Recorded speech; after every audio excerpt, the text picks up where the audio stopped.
מדברים אמזון, הפודקאסט שמקלף את שכבות העולם הסבוך של אמזון, עם עמית רוזנטל ואלי ונטורה, שני יזמים ותיקים ומנוסים בעולם האי-קומרס. בואו נצא לדרך. Welcome to another episode of Amazon Talk podcast.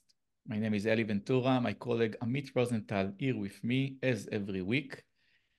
And today is the Chinese New Year and Valentine's Day, and we have a special guest in our call. Amit, how are you? Yeah, I'm fine, thank you. How about yourself? Celebrating Valentine's? Yeah, I'm going to a restaurant with my mimucher, with my wife. Right, cool. So happy Valentine's to everybody. Today with us is a Gros. Aeyzek is one of the Aeyzek. So right? Aeyzek, yeah. Aeyzek, one of the biggest experts in PPC in the world, well-known figure in Amazon space. Aeyzek, welcome, and please introduce yourself. Sure. So first of all, I'm so excited to be here. I've known you guys for a while. Ellie, we met already at your office. Amit, I think we'll still need to meet. And I'm very excited to be here. So a little bit about myself. I guess I'll give you just the rundown first now in 50 seconds. If you have any follow-up questions, you let me know.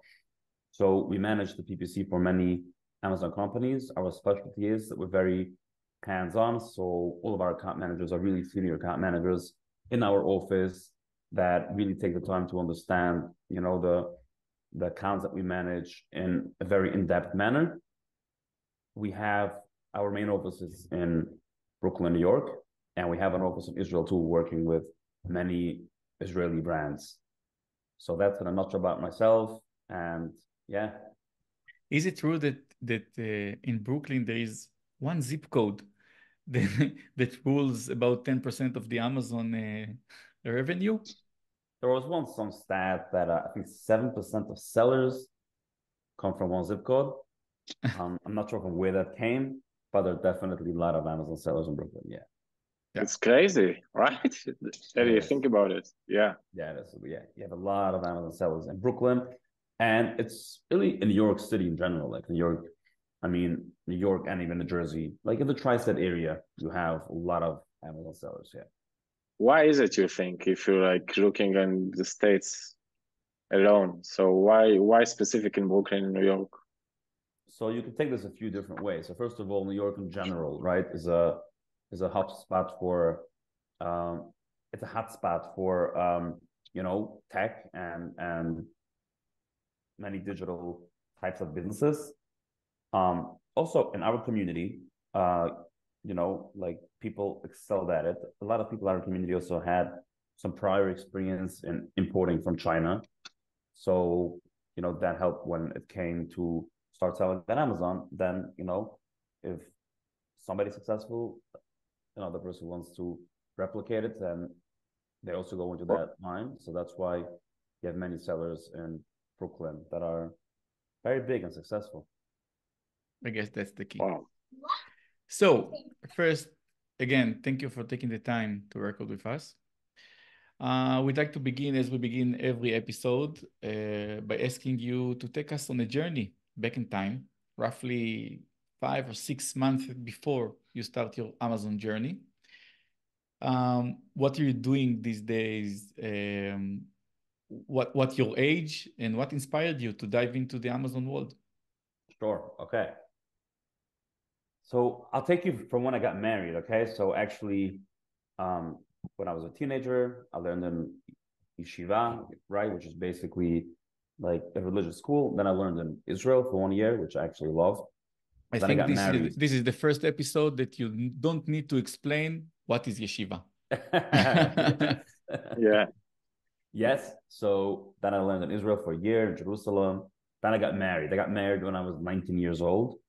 I got a child when I was 20 years old. Wow. At that time, I was still, learning. I was not too much into business. My wife was working. Then a couple of years after I got married, probably 4 or 5 years, but that was 2015, I wanted to start investing money. I had some money, wanted to start investing.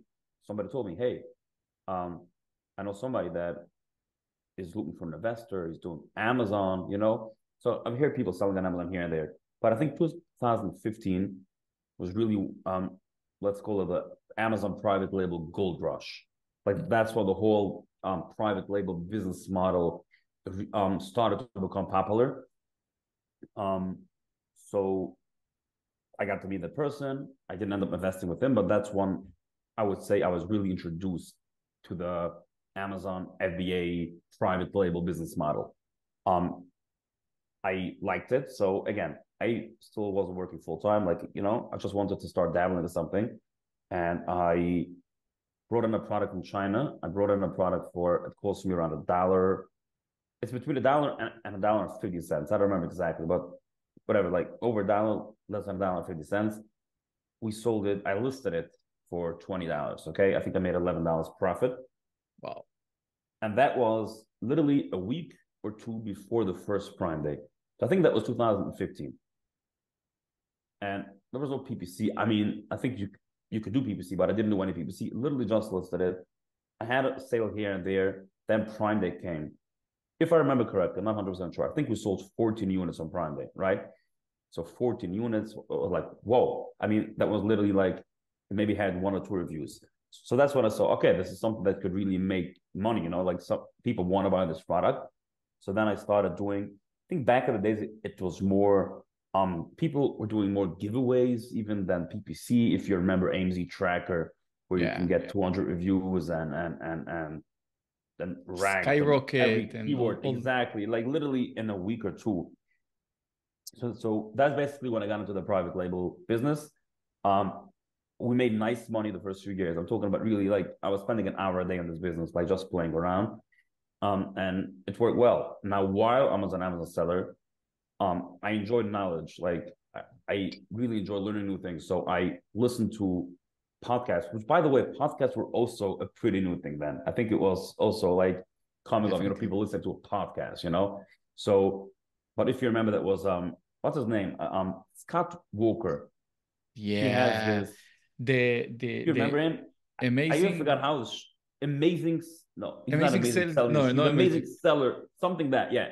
So he was like the first real podcaster that spoke about Amazon FBA. He spoke about the garlic press. The garlic press. Every time the garlic press. Yeah. Right, that comes from him. So I started listening to him. Even Ryan Moran from Amazing Selling Machine. All these people they were really the pioneers of the Amazon FBA private label business model. So I basically listened to podcasts, YouTube videos, like for a couple of hours a day, like literally, like consumed as much knowledge as I can. And I really enjoyed it. I was in every Facebook mastermind. I paid a lot of money to be with really big sellers. And I really, I was not so much into the actual selling. Like I didn't bring in more and more products. Like I had probably 5 or 10 products, but I really enjoyed learning everything around Amazon. And I still made decent money. Then I brought in a product line. We invested a few $100,000 in one product line. That was. What do you mean a product line? So we product brought variations. What? Product with variations? No. So we brought in a new product. New product. Okay. Yeah, which was like a backpack, a duffel bag, and we invested a few $100,000 in that. Wow. And we thought, we had a whole idea. We thought it was going to be interesting.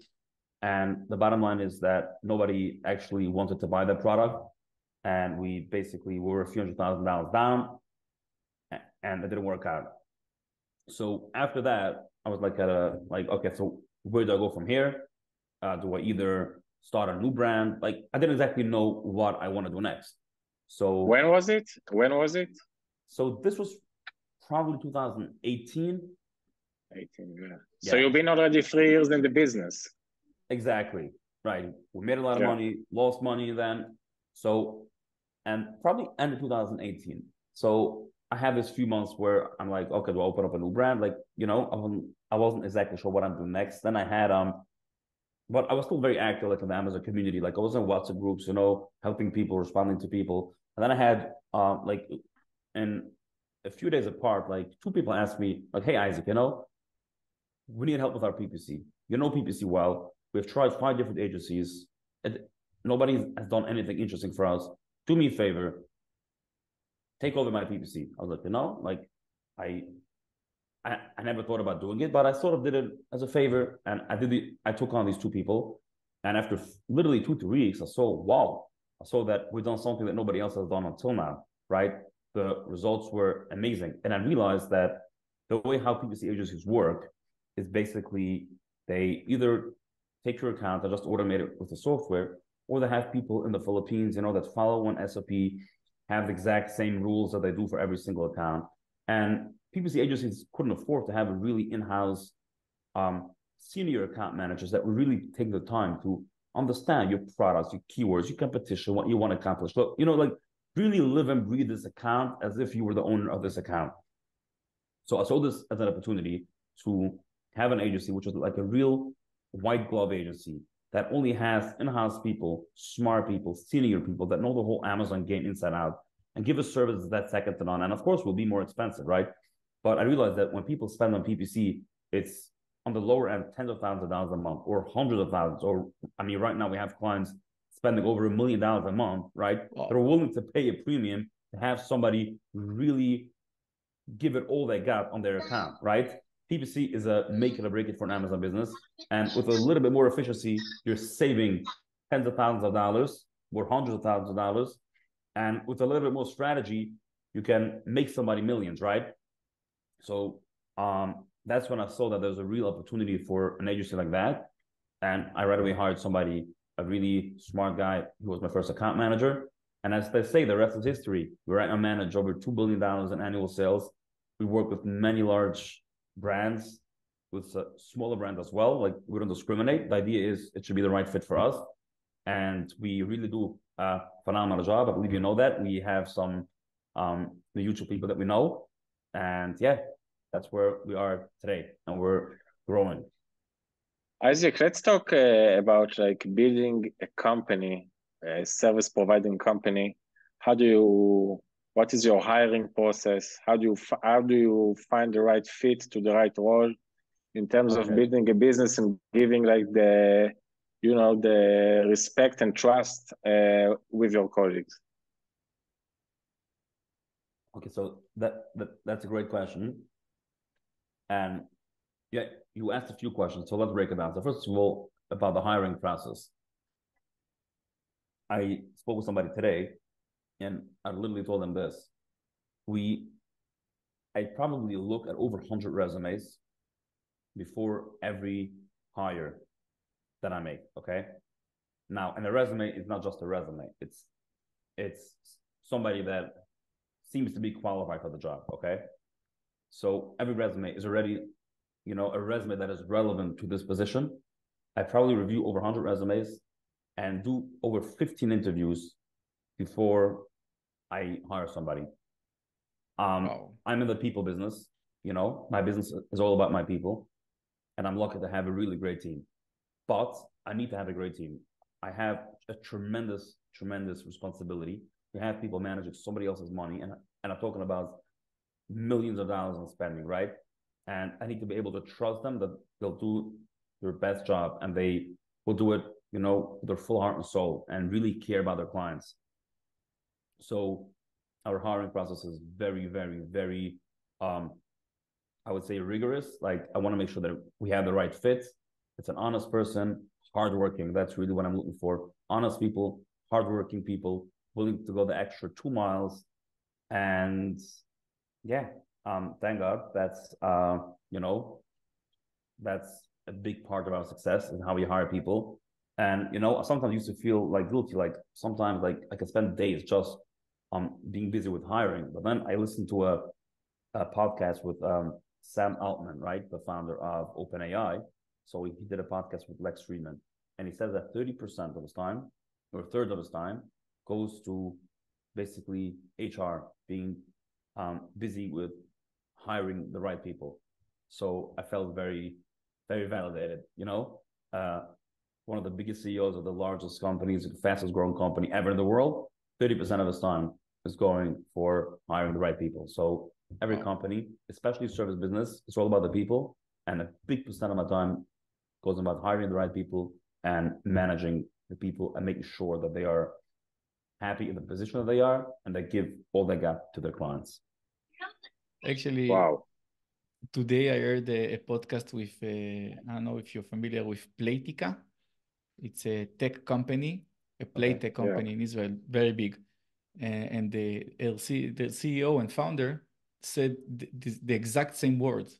Said it's all about the people. I'm spending much time and I don't have time, and I don't have the focus to read the resume, and I don't have time to read the presentations. I'm meeting with the person, and if I can feel that I want to go to the bar with him, is the good person, so I want him to work with me. I don't know where, I don't know what, I don't know nothing about R&D or something like this. I know that this is a person that I want to work with me, and this is the person who will go with me years ahead. Exactly. And also, skill is something you can teach somebody. Character is not something that you can teach. So you need to hire the right character, have a great synergy between them. And of course, you can teach them the skill. Now, of course, you need somebody that is made for that type of job, right? Like you can't hire a warehouse manager or somebody that's a salesman to do data analysis and all the nerdy stuff that we do with PPC. So of course, you need to be fit for the job. But the skill of actually managing the PPC, you can teach him. But the character traits, the coachability of that person is a big deal for me. Like, how coachable is he? Like, how good is he with, listening to somebody else's opinion and learning and taking the feedback. And once you have that character traits, the skills you can teach. Perfect. Okay, so let's dive to the PPC, for example. I have a few questions. Sure. First, what will be harder to manage? A 200 budget daily for the PPC, or a $1,030,000 budget daily? So it's a great question. I get what you're asking. So let me think how I'll answer it. Usually, it's not so much. I mean, usually more budget means more products, more keywords. It's usually a representation, right, of more stuff going on. Okay. So the simple answer would be that $35,000 is technically harder. Again, why? Because usually that means either more products or more keywords, or there's more at stake, right? Because let's say you're spending it on one product or one keyword, you have $35,000, right? There's a lot at stake, right? That usually means we need to track more, monitor more. The point is, $35,000 is usually more work than $200.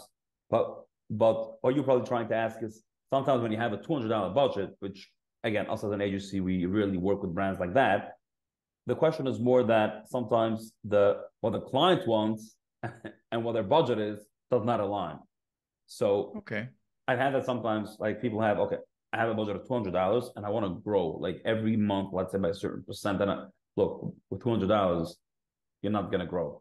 So you have to be very understanding what your budget is and what your goal is, and the expectations, need to match with your budget. So you're not an agency that says your wish is my command. You know how to tell the customer, okay, stop. I can't 100%. Work with $200. No, yeah. I mean, again, it doesn't make sense for us to work with somebody that spends that low. Like we usually, I would say, we have a certain minimum, which is not, again, it's not written in stone, but $200 is not that. But also, sure, part of our job is, number one, again, we do work for the client. Like we customize a strategy based on what the client wants. And we look at ourselves in a way as an in-house employee with the expertise of an agency.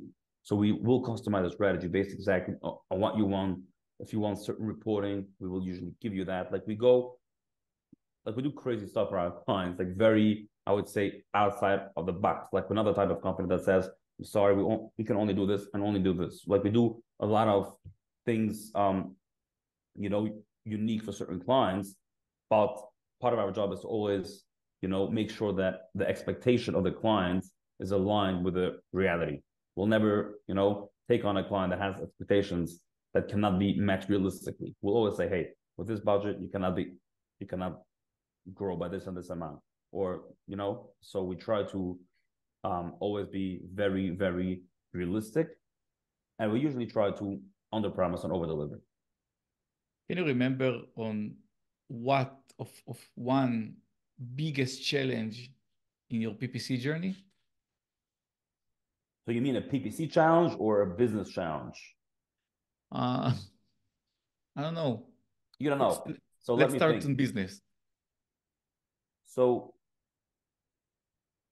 we have challenges all day. I mean, when you have a large business with a team and there's a lot at stake, you will always have challenges, and you just need to embrace it and know how to deal with it. How do you handle pressure, Isaac, in that sense, in that regard? I don't handle it. You don't want to stand next to me when I'm under pressure. I'm kidding.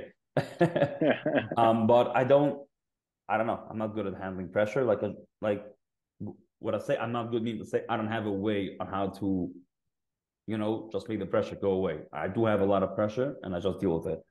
I would say one of the biggest, maybe that's my way of handling the pressure, is that when I have a challenge, I confront it. I don't postpone it and I'll do it tomorrow or next week.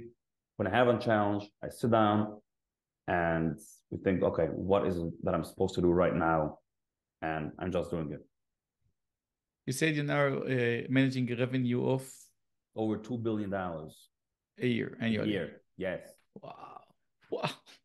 Yes, it's a lot of money. That's insane. Yes. So let's continue talking PPC. Sure. With your expertise, and you have many experience and expertise in many, I believe, categories and niche, what are the main changes on the PPC console, PPC system of Amazon in the last 6 months, last year? Okay, great question. So, I mean, we can take those two different ways. You mentioned the PPC console, which is like Amazon added a lot of new features, for example, Amazon Marketing Stream, Amazon Marketing Cloud, and these are more analytics. It gives you more insight into data. And then also Amazon released a lot of other, for example, search query performance. Like Amazon has given us a lot more data, more than they have ever given, right? So that's more on the feature side of Amazon, right? But let's look a little bit on the Amazon landscape. What did actually change in PPC of how it works and how it used to work? I would say like this. So number one, again, that's been happening gradually over the past couple of years, that Amazon has basically taken away organic ranking almost entirely. I mean, the first page is probably 50 or 60% PPC, and above the fold, which means before you need to scroll, right? You're on a desktop, you have the first row is PPC, then you have, again, the first row is the headline ads, sponsor brands, the second row is PPC, then you have one row organically. So right now, if you want to rank organically really high, like it used to be the top 16, now the top 10, top 8. Right now, it's really the top 4 or 5, right? Yeah. And that's the only spot that will be above the fold. And then you have all these other widgets like trending now or frequently bought together. And then you have a video, Amazon choice. Anyway, Amazon has basically taken away a lot of organic ranking. So PPC plays a factor way more than it used to when it comes to increasing sales, okay, period. Like I still have many brands reaching out to me, and I myself am really surprised. Brands that are doing 10, 20, 30 million in sales a year, and they have not been doing PPC much, okay? They've been basically relying on good listings and really cheap pricing. And that used to be, by the way, a strategy that certain brands had, that instead of doing any PPC, I'll be very, very cheap on price. So I'll be winning organic ranking through a high conversion rate. But unfortunately, that strategy does not work anymore in most cases, because again, like there's almost no organic ranking, okay? Above the fold, even on the first page, right? 50% is covered by sponsored, even just randomly. By the way, like just random in the page, you'll see a sponsored spot there, a sponsored spot here. Like Amazon is basically covered most of it with PPC. So you need to have PPC in order to maintain your sales and grow your sales. That's number one. Number two, we did see that it used to be way easier, I would say, to rank organically with PPC. I find it to be harder these days. Again, we still rank every single day products on Amazon organically through PPC, but it takes longer than what it used to take. So for example, let's say we take a keyword, we go very aggressive on it, okay? We go top of search to make sure that it has a great conversion rate. In the past, after 2 weeks, or even after a week, we would have seen the keyword rank organically. Right now, it could take 4 weeks, 6 weeks, sometimes even 8 weeks in order for the keyword to start really ranking organically. So that's one challenge that I do see, that it takes longer for a keyword. And again, I'm not sure that's with PPC related. It's just harder to get ranked organically, and you need to sort of like prove to Amazon for a longer period that I'm converting on this keyword, and you know, and there's traffic and conversion, and after a few weeks, you'll get ranked organically. So again, it's not so black or white. Sometimes it'll be faster, sometimes it'll be slower, but we do find that it takes longer right now than what it used to be. What about the CPC? Do you think it went higher? Okay, so that's an interesting question. Because supposedly CPC, like people always say it goes up, it goes up, it goes up. We've analyzed it. Many of our clients over a nice couple of years, I don't see this to be as a very, very big factor.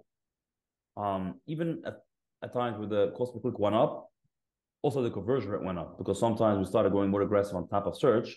So the cost per click went up, but top of search also has a better conversion rate. So I don't see that the cost per click rising being a very big factor in the PPC performance. I don't see that to be a big issue. Let's put it that way. Okay. I will challenge you, because we see many niches in my private label and on Atomic private label that because of the CPC that went higher, it's not worth to spend PPC because it killed the margins. Mm-hmm. So we're trying to focus on higher end products that sell $60, $80, $100 and more, because then the CPC is a bit lower, and the percentage of the CPC is much more healthier. Mm-hmm. Look, there's definitely... Okay, sorry, go ahead. Just one last sentence. Do you think that the low-cost prices, niches, are dead? If I want to get to a new product now and sell it for $14.99 with 0 reviews, can I do it? Will it be a success? Okay, that's a very good question, because I've had this conversation with somebody recently. So, look, a $14.99 product, right? It's definitely harder, just because you have, way less wiggle room where to play around with PPC, just because the margin, like if you need to lower your price by $1, or like you're losing your entire profit margin. Also, usually the Chinese sellers are more aggressive in these niches, right? Because usually $14.99 product, it costs you what, $1 or sometimes even less, right? So it's very easy to bring in. So it's definitely more competitive. I don't remember offhand, but I just did an audit on an account that has a product that the average order value was $9. Okay, $9, and they had phenomenal sales, phenomenal margins, and phenomenal tacos. So usually products in the range of $14.99 need to have a conversion rate of 20% plus. Okay, so you need to have a great conversion rate, and over there the game should be that you need to be able to have a very low tacos, right? So even though the products are cheap, but if your tacos, let's say, will be 10%, you can still make money. But with that being said, usually those categories are way more competitive, right? Usually these categories have, like, competitors have 10, 20, 30,000 plus reviews, right? It's very competitive. So I always say you can comment into every market, but there's a price and a huge price tag sometimes. So meaning to say, let's say if somebody has I'll give you a story, okay? So we work right now. I can't give out some names, but it's a company, somebody that's sold, okay? A company for a few $1 billion, okay? Yes, a few $1 billion in the beauty space, a huge company, okay? So they're starting right now a new product line in a similar category, okay? The average order value is between $10 to $50, okay? We're doing their PPC. They started the launch with us, and they have a crazy budget, okay? This guy is in it to win it. He's like, I have no question. I've done this more than once. I know how to do this, and I'm going to win. They make killer listings. They have, again, a huge budget on PPC, right? So they're launching right now. He will invest, again, a lot of money to get this ranking, to get the sales. And of course, you have the sale, you have the reviews. And again, there's no question that he will break in and he will win, right? But at a huge price. How many people can invest $1 million plus in a launch of these products? Okay. So the answer is yes, everything is doable, but there's definitely a price tag that you need to pay if you want to break in into very, very competitive niches. That's interesting. Wow. Do you have a tips if we spoke about the launch? Do you have a tips for how to launch a product successfully with PPC? 100%. So I'm not sure where to start, because when you talk about launching a product, you can really start when you source a product, right? But I'll start with this. One of the most important things that I always say, like we just spoke about pricing. So let's say somebody wants to launch a product that let's say the market price is $15. He makes all calculations and he thinks that if I sell it for $15, I can't really ever turn a profit. But I think maybe I will be able to sell it for 17 because let's say we're doing it a little bit nicer or a little bit better. I always say never, never, ever do this, okay? When you launch a product, you can never bring it in like with the best case scenario in mind that, if I can sell it for a little bit more than the market price, I'll be premium product, then I'll make money. You need to be able to make profit if you sell it at the market price. Again, maybe you'll be lucky, you'll be able to charge a little bit more. But if you have a product that, if you need to sell it at the market price, which means at the price that your main competitors are selling it, if at that price you're not making money, don't bring in that product. Okay, so that's number one. And I see that you're shaking with that. So like, simple, but so genius. So simple, but so genius. So simple, but so many people fall for the trap. I see this all day because people get biased when they have a product. They sort of, it's called confirmation bias. Their head makes something, their bias makes something that will be premium and it'll all work out and will make money. So the point is, you have to make sure that when you sell it at market price, you can make money. Okay, anyway, so now let's talk about the launch, right? So let's assume you have a product. Obviously, what I see, one of the biggest part of the success of successful sellers is they're obsessed with the main image. When somebody goes into a store, they can see your product. Online, they cannot see it. I always say, your main image has to be nicer than the real product, okay? At least as nice, but make it nicer. And I'm not talking about make it nicer that people should get disappointed, of course, when they get it. I talk about, make it look really beautiful on the main image, now beautiful listing, all that, right? Now, the second part is you have to give a reason for a customer to buy your product versus a competitor. So let's say you're launching, let's say garlic press, right? You have people that have thousands of reviews. Why should a customer, which is a real person, right? Somebody sitting behind their screen, searching for garlic press, and they want to buy a product. Why should they buy your product? And by the way, talking about garlic press, I was just at a presentation of Aaron Kajavis. He's a founder of Zilay Kitchen. He has the #1 selling garlic press on Amazon. So he says something that it so much resonated with me because it's so true. He says every time they launch a product, he says they print out the first page of the results on Amazon. They physically print it out on a paper, then they take their main image and they stick it onto there. Okay, so now you can visualize the search results of the first page on Amazon, and you see their product. And he's sitting with his team, and they sit together okay, now let's review this. Let's see how our product looks like on the first page versus all the other products. And now give me the case, why should somebody buy our product versus the competitors? How does it look special? What is it different, right? And you need to have a reason. So when you launch, you have no reviews or a few reviews and compared to your competitors, why should somebody buy your product? And the real answer usually is that you can be cheaper on price. Now, of course, if you have an obviously better product, then you have something to show for. But in many cases, even if your product is a little bit better, it's not that much better for somebody to buy your product with no reviews versus a competitor with thousands of reviews. So the main lever you can pull is be cheaper, okay? So when you come in, we want to send a signal to Amazon, right? Especially in the honeymoon period, that we're a great product and we're converting. So be cheaper than your competitors in the beginning in order to have a great conversion rate. Now we have the conversion rate covered. Of course, we need to start sending traffic, right? So in a nutshell, our main strategy for PPC is we'll take your main competitors, we'll see in brand analytics, what are the main keywords that are driving sales to your competitors. I'm a big fan of using first-party data from Amazon, brand analytics. Again, we use Helium 10. It has definitely its use case, but when we have enough data from brand analytics, I'll rather use that. And we see what are the main keywords that drive sales to your main competitors. We'll take that keywords. It's usually the top 5 or 10 keywords.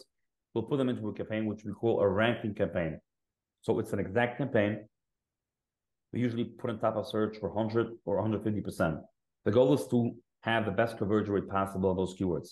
Top of search usually has a 2 or 3x conversion rate, 2 or 3 times as good of a conversion rate as the other placements. So we want to make sure we win top of search. So on these 5 or 10 keywords, we'll go very aggressive. We won't look at ACoS. The goal is to get as many clicks and orders through those keywords, okay? Now we'll also create a manual campaign, broad phrase and exact, 3 separate campaigns with all the other keywords, you know, the long tail keywords. We'll create an auto campaign. We'll create an ACE targeting campaign to target your main competitors. But the main allocation of budget, meaning to say the biggest chunk of the budget will go to the ranking keywords where we'll go very aggressive. Those keywords, we will track them also in Helium 10 to see how they are ranking organically. When we see a keyword start to rank, we start to double down to make sure that we're actually continuing that trend. If we see a certain keyword, for example, and that campaign doesn't get enough impressions or clicks, we'll take it out, put it into a single keyword campaign, and go very aggressive. Your goal is to get a lot of clicks and mainly conversion on your top keywords. Usually, again, that's not the case for all products, but usually 80% of the case, 80% of the sales will come from your top 5 to 15 keywords. So make sure you treat them differently and make sure that you get a lot of clicks and orders through that keywords, and that will help you rank organically. Now, if you do this, okay, like let's consider it for us. When can we see that a product it's not working? If you don't convert well, again, let's consider the good conversion rate will be different for every product, every price point. But if we see that the conversion rate is not what we like on these top 5 or 10 keywords, then we know we need to change something. Either redo the listing, go down a price, because these are your keywords that you need to convert on. And when you convert on those, you will usually start ranking organically. And yeah, that's in a nutshell what our launch strategy is. And then, of course, you can start increasing your price once you're... Once you what? And this is the biggest question. Okay. You're basically asking, when is the launch strategy over, right? Yes. When you can terminate the launch plan and start in the growth plan. Very good. So that's 2 things need to happen, of course. One is that you need to be close to your goal, to where you want to be, right? So let's say you're launching a product. Let's say you're aiming to be, let's say, a 2,000 rank in home and kitchen, right? So if you're still 100,000 rank, then obviously it's not over, right? If it's a 50,000 rank, still the BSR, then we're obviously still launching, right? But we're still going up. My KPI should be the BSR. So it's 2 things. Number 1, you should have continuous momentum towards your goal, okay? And number 2, 50% of your sales should already come from organic. So if 90% of your sales still come from PPC, if you'll take all the gas of PPC, you'll obviously lose a lot of sales, right? So we want to see around 50%. And again, it's not so black or white. Sometimes it can be 40%, but to get that idea, at least 40 or 50% of your sales should come from organic. That means, okay, it's a product that stands on its own. But there's also one more condition, as I told you, that you need to be close or constantly going, having the momentum that keeps on going towards your goal. Because if you have 2 orders a day, one from organic, one PPC, it's 50% organic. That's not considered, like the launch strategy is over. So again, number 1, continuous momentum towards your goal, meaning the product still becomes better and better, and 50% of your sales come already from organic. That's where you can say, okay, we can take off some gas. We can start focusing more on profitability. Wow. Super interesting. We learned today like crazy, Eddie. I think like the most informative and good advice we ever had, like in this podcast for sure. Thank you. If we already Believe me, touched, brother. If we already touched the percentages, so in your opinion, what is a good, healthy percentage of sales that will come from the PPC? Great question. Not for the lunch period, for the, I'm selling for over a year. A regular account, 100%. So it will depend on a lot, but what I usually see, it used to be 70% organic, 30% PPC. Right now, I see closer to 60% organic and 40% PPC. So that's usually the number that I would like to see. But again, there are many, but it obviously varies. Like usually more expensive products, you can even be 70% PPC, but we're profitable because we have a low equals. Usually cheaper products, because the equals is so high, we would want to see 70% and sometimes 80% of the sales coming from organic, right? Because otherwise, we won't be able to have a decent tacos. Because let's say if the equals is 40% because the average order value of the product is very low, cost per click is high. That means in order for us to have a good tacos, we'll need to have a larger percent of the sales coming from organic. But again, the number that I see on a real healthy average is 60% organic, 40% PPC. Got it. So if I having, for example, a product that I'm selling for over a year, I've got 100 reviews, I'm ranking okay, but my PPC average is 60% and 40% are organically because of the niche, because of the category, because of the competition, and my profit margin is around 8%. Can I do something, or this is what it is? Okay, so it's a great question, and the answer really is, there's so many factors. It depends on so many factors, but I'll give you 2 examples over here. So over here, in a way, it can be that he ranks organically, that this product ranks great organically, right? On every single keyword. So if this product ranks organically on every single keyword, it might be that PPC is just cannibalizing your organic sales. And maybe if you take away, if you cut 20 or 30% of your PPC budget, you're not going to lose a lot of sales, right? That's a scenario. So you have to really go very granular and see, okay, where can I cut PPC and will that affect my sales? So in this case scenario, if you're ranked organically on a ton of good keywords, try to lower your PPC and see if it affects your sales. That's scenario number 1. But let's go to the other scenario where you go and you see, okay, I'm not ranked organically for most of my keywords. That's why most of my sales come from PPC, right? I have to think, okay, how can I get ranked organically? And is there a possibility to get ranked organically, right? So it's a very nuanced question depending on the situation.